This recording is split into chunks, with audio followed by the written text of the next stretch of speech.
All right, we've been talking about the question as to whether or not it would be desirable to live forever, whether immortality would actually be a good thing, as most of us normally presume, or whether, in fact, as Bernard Williams argues, it would be undesirable.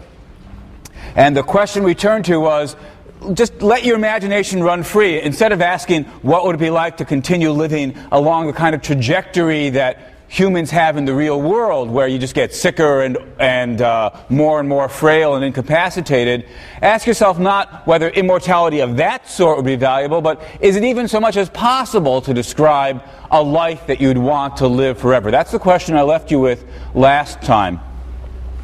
And yeah, I think I already tipped my cards on this matter.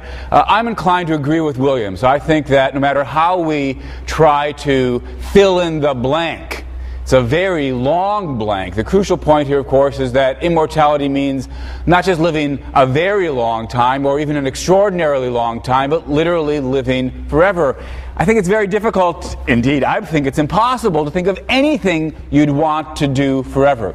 Now, I have a friend who once claimed to me that he wanted to live forever so that he could have Thai food every day for the rest of eternity. I like Thai food just fine, but the prospect of having Thai food day after day after day after day for thousands, millions, billions, trillions of years no longer seems an attractive proposal. It seems like it becomes some kind of a nightmare. In the same way that I indicated previously that although I like chocolate, I love chocolate, the prospect of having to eat more and more and more and more and more chocolate, eventually the idea becomes a sickening one. Think of any activity. Some of you may enjoy doing crossword puzzles, and perhaps doing crossword puzzles a couple hours a day is enjoyable, but imagine doing crossword puzzles every day for 10 years, 1,000 years, 1,000,000 years, 1,000,000,000 years, 1,000,000,000,000 years. Eventually, presumably, so it seems to me, you'd end up saying, I'm really tired of crossword puzzles. Sure, there'd be some new particular puzzle you hadn't seen before, but you'd sort of step up a level and say, although I haven't seen this particular one before, I've seen crossword puzzles before. There's really nothing new under the sun here. The fact that I haven't seen this particular combination of words isn't enough to make it interesting. Well, crossword puzzles aren't a very deep subject, and we might wonder whether or not we would do better if we were engaged in something more mentally challenging than that. This may indicate something unusual about me, but I rather like math, and the prospect of having a lot of time to pursue math problems of a richer and deeper sort seems fairly attractive. Yet even there, when I imagine an eternity of thinking about math, or for that matter, an eternity of thinking about philosophy, which I obviously like even more than math, the prospect seems an unattractive one. I can't think of any activity I'd want to do forever.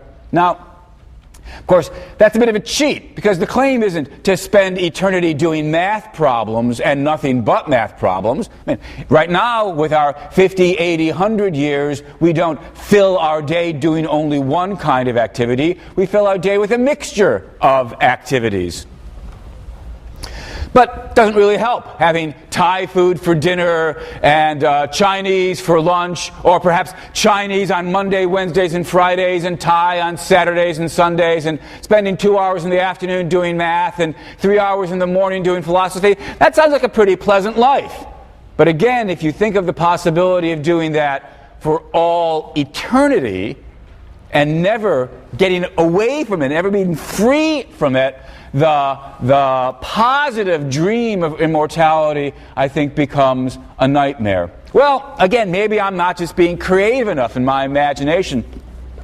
Different former colleague of mine once talked about the prospect of having a kind of heavenly vision of the divine.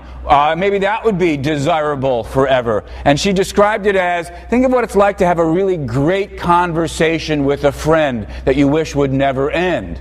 Except God's this infinitely rich friend, and so the conversation ends up seeming desirable forever. Well, again, I can say the words, but when I try to imagine that possibility and take it seriously, at least speaking personally, it doesn't hold up. No friend that I've ever talked with is one that I actually would want to spend eternity talking to.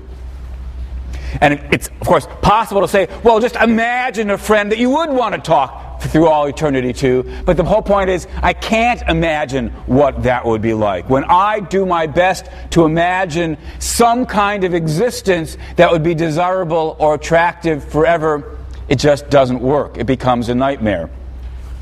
Well, again, maybe what we need to do is not so much just imagine the same cycling going through week after week after week, but whole careers. Maybe you could spend 50 or 100 years pursuing philosophy as your career, and then 50 or 100 years pursuing math as your career, and 50 or 100 years traveling around the world, and 50 or 100 years being an artist and working on your watercolors or whatever it is. Well, that certainly seems like we could probably get more time out of that. But again, the crucial point to remember is that forever is literally forever. There's no life that I'm able to imagine for myself that's one that I would want to take on forever. Well, you might say, surely there could be creatures that would want to live forever, that would enjoy an eternal existence, and I think that's probably right. So scientists have learned how to do the following. There are certain, you can take a rat and put an electrode in its brain. If you put the electrode in just the right place, then when the electrode gets turned on, it stimulates the pleasure center in the rat's brain, and it gets a little burst of pleasure, a pretty intense burst of pleasure. And in fact, you can take the wire, the electrode, and hook it up to a lever and teach the rat how to push the lever and give itself a little burst of pleasure. Now, what happens to rats when you do this? Well, maybe unsurprisingly, what they do is they keep pressing the lever. Indeed, they press the lever and they'll stop eating. They're no longer interested in sex. They basically just give themselves this little orgasmic burst of pleasure, well, until they die. Now, well, of course, sort of too bad the rat dies, but if we imagine the rat not being mortal, perhaps we've got it on IV, so it's getting its nutrients that way, then perhaps it's easy to imagine the rat simply pressing the lever forever, getting this intense burst of pleasure, and being content to do that for all eternity. So if it's so easy to imagine that for the rat, why not for us? Why not just put our own orgasmatron hat on with the little, not rat lever, but now human lever, with the electrode stimulating our own brains so that we get this intense burst of pleasure, and just imagine this intense burst of pleasure going on forever. What could be more desirable than that? Except when I think about that, and I invite you to think about that, I don't actually find that an especially attractive prospect. Mind you, it's not that I think we couldn't be stimulated to get pleasure forever. It's that there's something that distinguishes humans from rats. When no doubt I would enjoy it, and no doubt you would enjoy it for a very long time, but I imagine that after a period, there'd be this, well, humans have this ability to look down on their experiences, right? Or step back from their experiences and sort of assess them. Even now, as I'm sitting here lecturing to you, part of me, because of this very question that I'm raising, is thinking about how's the lecture going, and am I going to get through what I need to get through, and so forth and so on. We can reflect on our first order base level experiences. Now imagine then that you're in the pleasure making machine. After a while, part of you is going to start asking, it feels the same as it was yesterday, and the day before that, and the day before that. I imagine this is how it's going to feel tomorrow, and the day after that, and the day after that. And eventually this question would start, is this really all there is to life? Just simple pleasure like this? The thing about being human is, unlike the rat, you're not just going to stay caught up in the moment. You're going to take this meta level or higher level standpoint, look down at the pleasure and wonder, is this all that there is to life? And I think eventually that question would gnaw at you and sour and override the pleasure. Eventually you'd become sort of horrified that you were, in effect, stuck in this rat-like existence. Of course, the human part of you is able to say, there's more to you than this rat-like existence, but precisely the human part of you is going to rebel at the unending parade of simple rat-like pleasures. So I don't think an eternity like that would be such a good thing. Maybe it would be for a rat, but not for a human. Of course, we could perhaps deal with that problem by making us more rat-like in terms of our thinking processes. Perhaps the right kind of lobotomy would do the trick. I don't actually know exactly what it would take, but you just cut off and snip the relevant nerve endings so that we're no longer able to engage in that higher order thinking. No longer able to raise the question, is this all there is? No longer able to step back from the first order pleasure. No doubt you could turn us into creatures like rats in that way, and then I presume we would continue to enjoy it forever. But the question isn't really, is there something you could do to a human being so that he'd be happy or at least enjoying himself forever? It's rather, do you, sitting here now, thinking about that kind of life, do you want that for yourself? Do you want to be lobotomized, where that's the only way, at least that we've got so far, to imagine a life that you would enjoy forever? Sure, screw me up enough and maybe I'd enjoy being alive forever. But that doesn't mean that I now want that for myself. That doesn't seem to me to be some gift you've given me. That seems to me to be some horrible penalty you've imposed on me. That you've reduced me from being a human being able to engage in the full range of reflection and simply turned me into something like a rat. So again, when the question is posed, is there a kind of life that I or you would want to live forever? The question I'm asking is a question to you, here, now. Is there a kind of life that you would want to live forever? Not that if we altered you, that product would want to have forever. I can't see how to do it. Well, look, there's one other possibility. Instead of imagining, lobotomizing us, turning us into rats, suppose we just say, look, the problem is really this. The problem, of course, is boredom. The problem is tedium. The problem is that you get tired of doing math after a while. 100 years, 1,000 years, million years, whatever it is. You say, yeah, here's a math problem I haven't solved before, but so what? I've just done so much math, it holds no appeal to me before. Or, you cycled through all the great art museums in the world and you said, yeah, I've seen these Picassos, I've seen these Rembrandts before, I've gotten what there is to get out of them. Isn't there anything new? And the problem is, no, we've sort of, even if there's literally new things, they're not the new kinds of things that can still engage us afresh. Well, what's the solution to that? The solution to that might be a kind of amnesia, a kind of progressive lack of memory. So here I am, 100 years, 1,000 years, around 500,000 years, whatever it may be, you're getting pretty bored with life. But if we now introduce some progressive memory, a progressive memory loss, so that I no longer remember what I did 100,000 years earlier. And by the time I'm a million, I no longer remember what I was doing when I was a lad of 500,000. And by the time I'm 1.5 million, I no longer remember what was happening. Back. I know I was alive, perhaps, or maybe I don't even remember that I was alive. I sort of remember the last 10, 20,000 years, and that's it. And while we're at it, why don't we have overhauling of your interests and desires, your tastes? So your tastes in music evolve over thousands of years, and your taste in art or literature, or you like math, but then you lose your taste in math and you become the kind of person perhaps who's interested in Chinese poetry, whatever it is. Wouldn't that do it? If we had this kind of progressive, radical alteration, not just minimal alteration, but radical alterations of my memory, my beliefs, my desires, my tastes, couldn't that be a kind of existence that would be forever enjoyable? And yet it wouldn't be a rat-like existence. I'd be engaged in, studying Chinese poetry.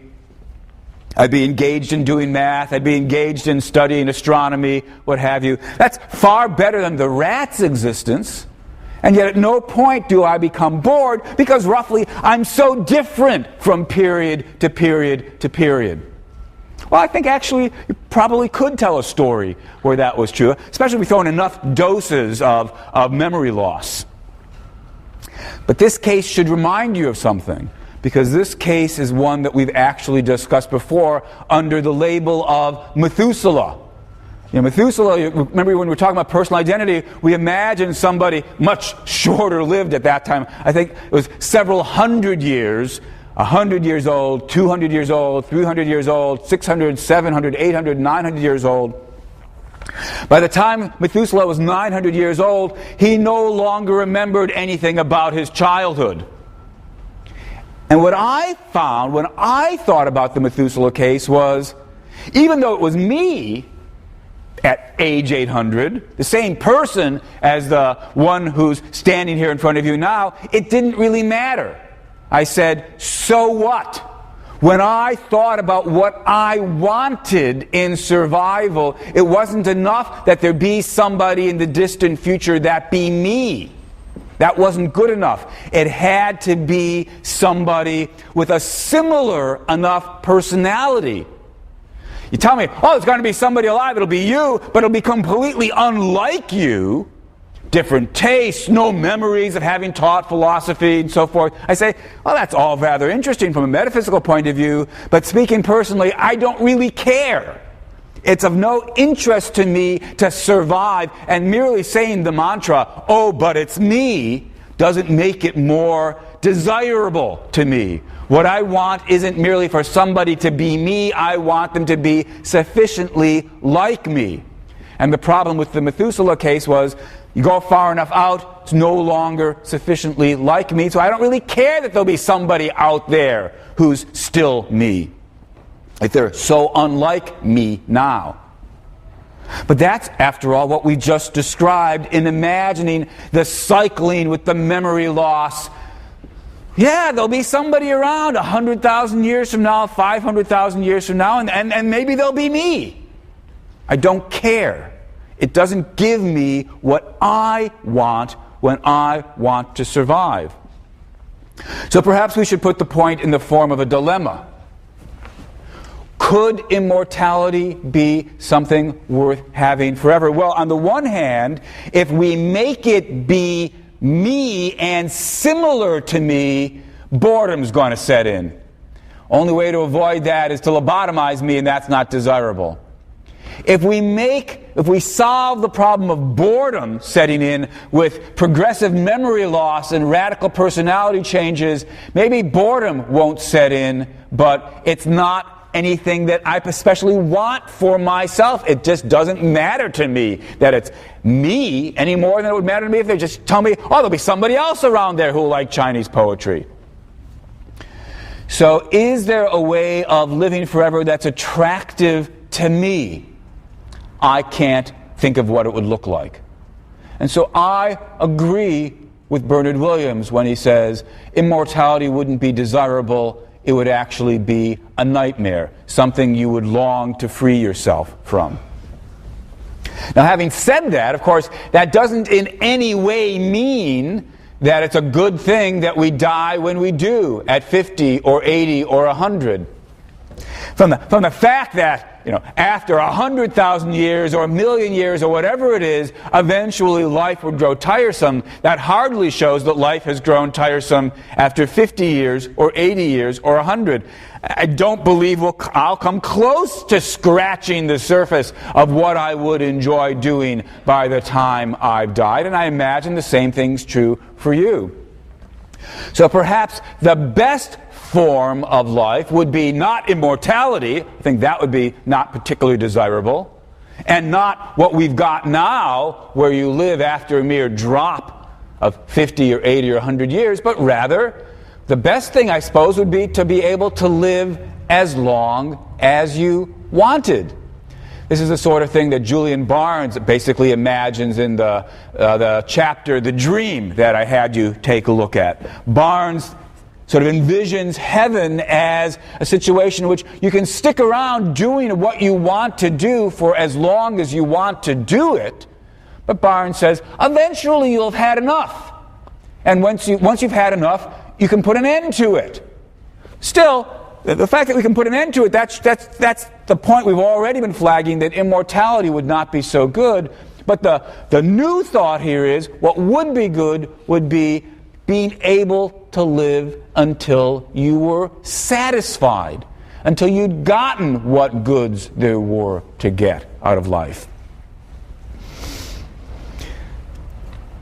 What all of this suggests then, and this is a point that I've really made before, is that the best understanding of the deprivation account doesn't say that what's bad is the mere fact that we're going to die. If I'm right in thinking immortality would be undesirable, then the fact that we're going to die is good, because it guarantees that we won't be immortal, which would be a nightmare, an unending nightmare. Still, even though it's not a bad thing that we will die, it could still be a bad thing that we die when we do. It could still be the case that we die too soon.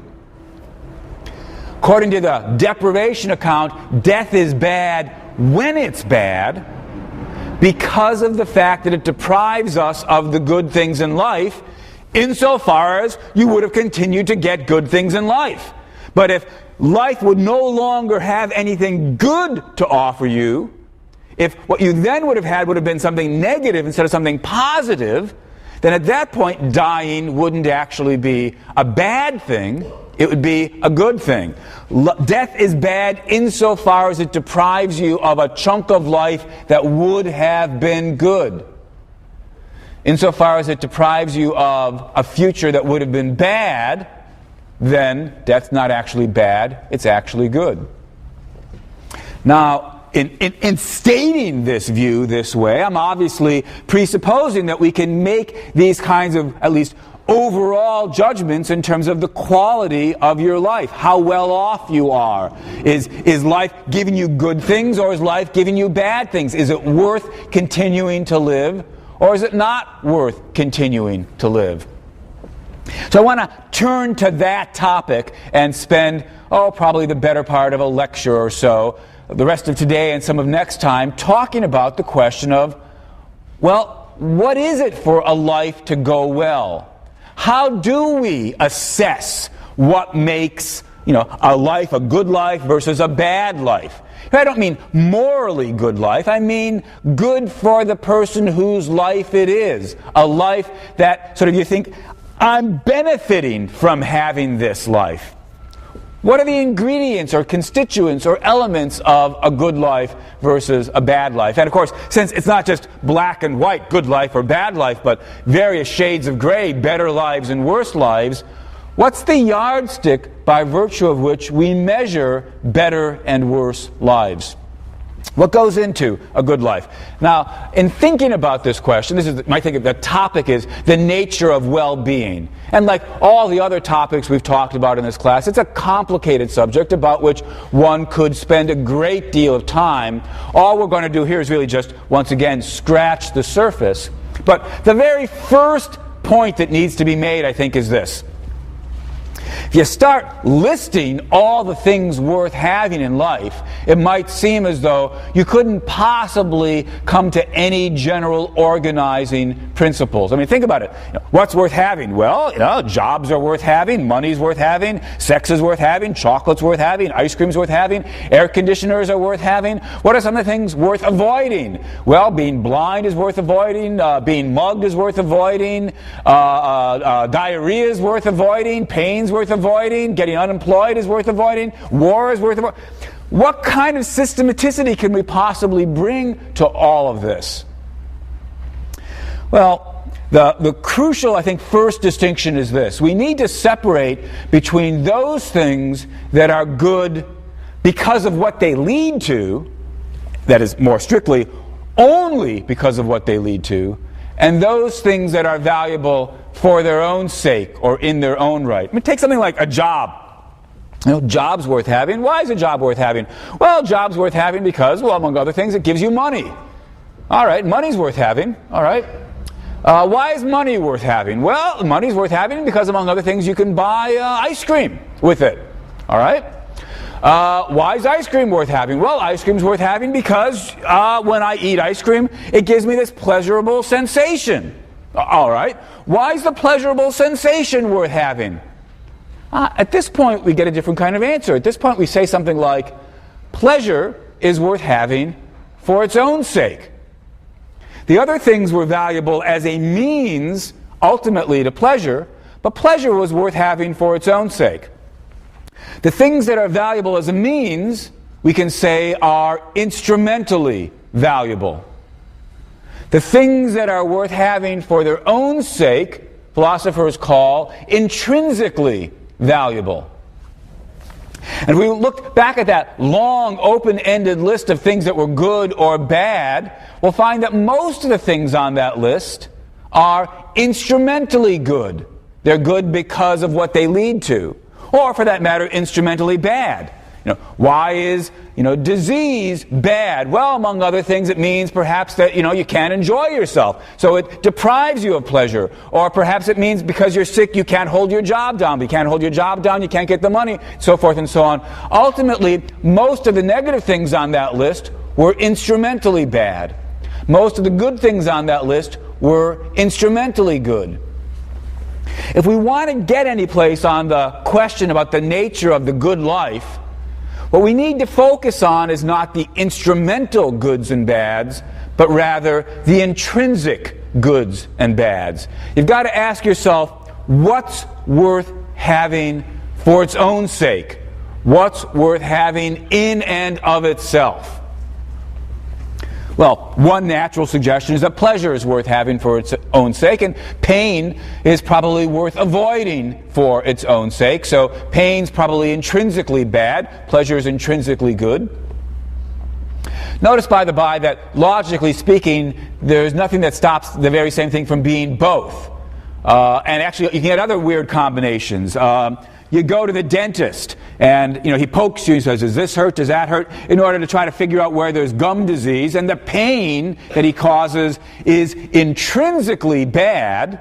In and of itself, it's bad. Yet for all that, it's being useful there, it's providing a means of deciding where the gum has decayed, and that allows the dentist to sort of improve your gums, which avoids more pain down the road. So the pain you're suffering now is actually instrumentally valuable, useful as a means, even though it's intrinsically bad. Similarly, when I work, I enjoy myself. And so the pleasure I'm getting then is intrinsically good, but it's also instrumentally good. The fact that I'm enjoying myself makes it easier for me to work harder. Perhaps I'm more productive, I do better at my job, and so the pleasure is both intrinsically valuable and instrumentally valuable. So there's no claiming that things have to be one or the other but not both. Still, in trying to get clear about the nature of well-being, the crucial thing to do is to focus not on the question about instrumental value, but rather to focus on the question of intrinsic value. What things are worth having for their own sake? Whether or not those things also have instrumental value or what have you. What things are worth having for their own sake, and what things are worth avoiding for their own sake? Well, in giving these examples, I've already indicated at least two things that belong on the list. Right? It seems pretty plausible to think pleasure is intrinsically good. One thing, maybe not the only thing, but at least one thing that goes into a life worth having is enjoying it, is pleasure. And one thing that seems intrinsically bad, one thing that seems to reduce the value of a life, is pain. Most of us agree then, pleasure is intrinsically valuable, pain is intrinsically negative, unvaluable, or has anti-value. Well,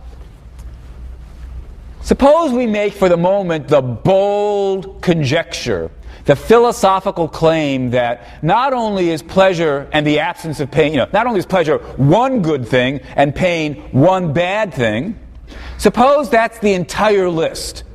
Suppose we conjecture that the only thing intrinsically valuable is pleasure, and the only thing intrinsically bad is pain. That view is called hedonism. All right? So hedonism is a view that many people are attracted to, perhaps some of you believe. It's got a very simple theory of the nature of well-being. Being well off is a matter of experiencing pleasure and avoiding or minimizing the experience of pain. That's hedonism. A little bit later, we'll turn to the question of, well, if hedonism's not the right story, what else belongs on the list? Or is it the right story? We'll turn to that question a little bit later. But notice that if we've got hedonism, or for that matter, as we'll see, some other theories of well-being, if we've got hedonism, we were able to make the kinds of evaluations that I was helping myself to when I started talking a few minutes ago about, well, if what life would hold for you is bad overall, then you're better off dying and so forth. What's going on when we make those judgments? Well, the hedonist offers us a very simple, straightforward answer.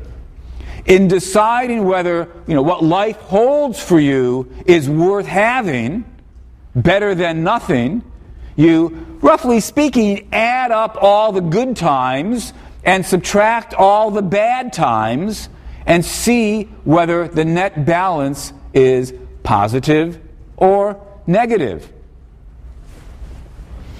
Add up all the pleasures, subtract all the pains. If the balance is positive, your life is worth living. And the more positive the balance, the bigger the number, the more your life is worth living. If the balance is negative, though, think about what that would mean. If the balance was negative, you're saying your future holds more pain overall than pleasure. And that's a negative. You'd be better off, you'd be better off dead, right? Because if you were dead, you'd have neither pleasure nor pain. That's going to presumably be given mathematically. If we gave it a number, we'd slap a 0 on that. No positive number, no negative number, that's a 0. Obviously, if the balance of pleasure over pain is positive, that's better than 0. But if the balance of pain over pleasure, if the pain is more pain than pleasure, so that the balance is negative, that's worse than 0. That's a life not worth having. That's what the hedonist says. Now, there's different ways of working out the details of the hedonist view. It's not, after all, as though all pleasures count equally or all pains count equally. The pain of stubbing your toe, obviously, doesn't count for nearly as much as the pain of a migraine, which doesn't count nearly as much as the pain of being tortured. And so we might need to sort of work out various more complicated formulas here where we multiply the pain times its duration and take into account its intensity, get sort of the sheer quantity of pain that way. And similarly, pleasures can be longer lasting or more intense. You can imagine how some of those details might go, and some of the questions get rather tricky. But for our purposes, we don't really need to worry about the details. The thought is roughly weigh up the pleasures and pains in some appropriate way, add up the pleasures, add up the pains, see whether the grand total of pleasures is greater than the grand totals of pain. The more positive the number, the better your life. Now, armed with an approach like this, we can do more than just evaluate entire lives. Well, one thing we can do is just that. We can evaluate entire lives.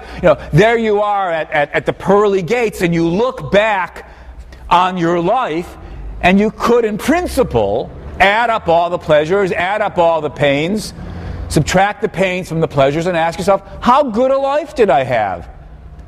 How well off was I having lived that life?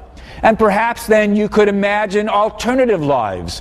If only I had chosen to become a doctor instead of having chosen to become a lawyer, how much better off or worse off would I have been? Or if I had decided to become an artist or a scholar or a beach bum or a farmer, how much better off or worse off would I have been? How much greater or smaller would the number go? Despite my talking about numbers, of course, there's no particular assumption that we can really give precise numbers to this. And we certainly don't think that, in fact, most of us are in the position to actually crank out any kind of accurate number. Most of us don't know enough to know with a high degree of accuracy how things would have gone had I decided to become a farmer instead of a philosopher. Still, the hedonist isn't saying from a practical point of view we can necessarily do this, but in theory, in principle, this is what we're wondering about when we face choices. We can ask ourselves, what would our life look like? Would it be better or worse? And the yardstick that we're at least doing our best to apply is one of measuring up the pleasure and subtracting the pain.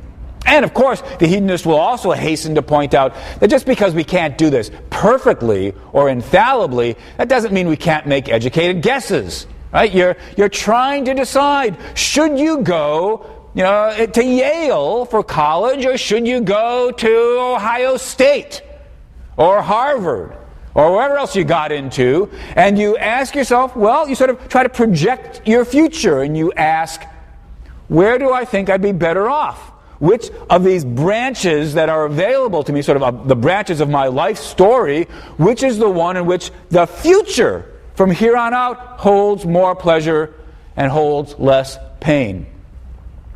That's how the hedonist says we should think about it. And notice, by the by, that when we make choices about our future, from the hedonist point of view at least, there's no particular need to dwell a whole lot on the past. Because, sort of what's done is done. You're not going to alter how much pleasure you enjoyed previously, how much suffering you've undergone previously. What's open is the future. And so we're able to evaluate not just lives as a whole, looking back at the pearly gate, we're able to evaluate lives from here on out. Which of the various futures that are open to me are likely to give me the better life, leave me better off, measured in terms of pleasure or pain. And we do our best, however good or bad that may be, we do our best to make such comparative evaluations. And of course, we can do more than just evaluate the entire rest of my life. We can evaluate the next year, or the next 6 months, or for that matter, just this evening. I can talk about, what should I do tonight? Should I stay home and work on my paper? Should I go to the party? Where will I be better off tonight? Looks I'll probably enjoy myself more at the party than I will working on the paper, and the paper's not due for a while, and so forth. We make evaluations not just of entire lives, but of chunks of lives. All right. That's what we can do if we accept hedonism. But haven't yet asked, should we accept hedonism? Now, it will not come as news to me if I were to learn that several of you, maybe even many of you, in this class accept hedonism. It's a very popular view. Not just among philosophers, where it's a view that's been around as long as there's been philosophy, but sort of among people in the street. It's a a very tempting view to think what makes life worth having, and the only thing worth having for its own sake, is having pleasure and avoiding pain. But for all that, despite the popularity of that view, I'm inclined to think it must be wrong. It's not that I think pleasure isn't good and pain isn't bad. Where hedonism goes wrong is when they say it's the only thing that matters. I'm inclined to think there's more to the best kind of life than just having pleasure and avoiding pain. Now, look, I already revealed that when I was talking about the rat lever machine. I said, hook me up to that machine and I'll enjoy myself. But I don't want that for myself. Why? Because there's more to life than just pleasure and the absence of pain. Or so it seems to me. Still, we might say, look, the rat lever is not the only kind of pleasures there are. There's all these pleasures of, experiencing art and seeing a beautiful sunset. And I don't know about you, but at least when I imagine the rat lever thing, it's a sort of simple, undifferentiated pleasure. So that really won't do the trick in giving us the best quality pleasures of the kinds that humans most crave. The pleasures of friendship and discussion and sexual intimacy. These pleasures the rat lever machine wasn't giving us. So couldn't hedonism still be true? Couldn't it still be the case that as long as we take into account the importance of getting the right kinds of pleasures, then really pleasure is what it's all about and all that it's about? No, I think that's still not right. But indeed, we'll need to move to something fancier than the rat lever machine. Here, the relevant thought experiment was suggested by Robert Nozick, a philosopher who died a few years ago, taught for many years at Harvard. Nozick invited us to imagine an experience machine. So suppose that the scientists have discovered a way not just to stimulate the particular little pleasure center of the brain, but basically to give you basically completely realistic virtual reality. So that when you are hooked up to the machine, it seems to you exactly the same on the inside as it would seem to you if you really were, and now fill in the blank. You could have the identical experience of climbing Mount Everest, let's say. So that you'll feel the wind bracing you. Of course, you won't really feel any wind. Strictly speaking, that's not true, because you're not up on Mount Everest. There is no wind. What's really going on is you're floating in the psychologist's tank in their lab with the electrodes hooked up to your brain. But you don't know that you are floating in the tank. Hooked up to the machine, you believe you are climbing Mount Everest. You feel the thrill of having made it to the top, and the wind bracingly, striking your chin, and you feel the satisfaction, and you've got the memories of having almost died, when the rope broke before. It's not like being at the IMAX. Right? The crucial point when you're at the IMAX is, although it's very realistic, part of you is aware that you're just in the theater. But on the experience machine, you don't know you're just in the lab. When you're on the experience machine, you've got your brain is being stimulated in such a way that you've got the identical experience on the inside to what it would feel like if you really were doing these things. So imagine a life on the experience machine. Imagine plugging in the tape. Says something about how old this example is that we talk about plugging in the tapes. Imagine plugging in the DVD or whatever it is with all of the best possible experiences.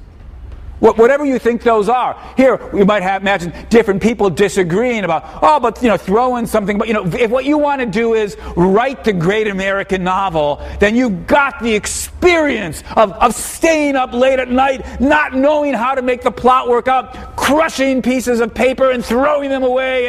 And or crushing your computer, whatever it is you do as you write the great American novel, or you want to be, finding the cure for cancer. So you've got exactly the experience you would have if you were working in your lab, having the brilliant breakthrough when you finally realize what the combination is that will make the right antibody, whatever it is.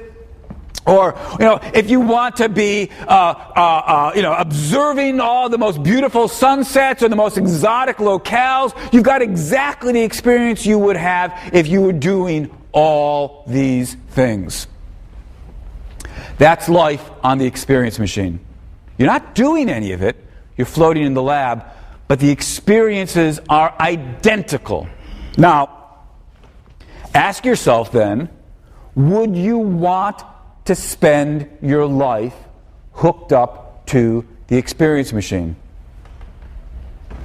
Ask yourself, how would you feel if you discovered now that you have been living your life hooked up to an experience machine? Now, gotta make a footnote here. This perfectly glorious philosophical example has been ruined in recent years by the movie The Matrix.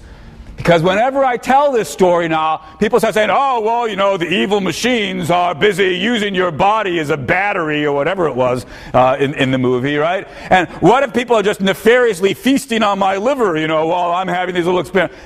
Don't imagine any of that. It's not that the evil scientist is just, deliberately deceiving you so as to conduct his nefarious experiments. Nothing like that. And similarly, while we're at it, this is not a Matrix-like worry.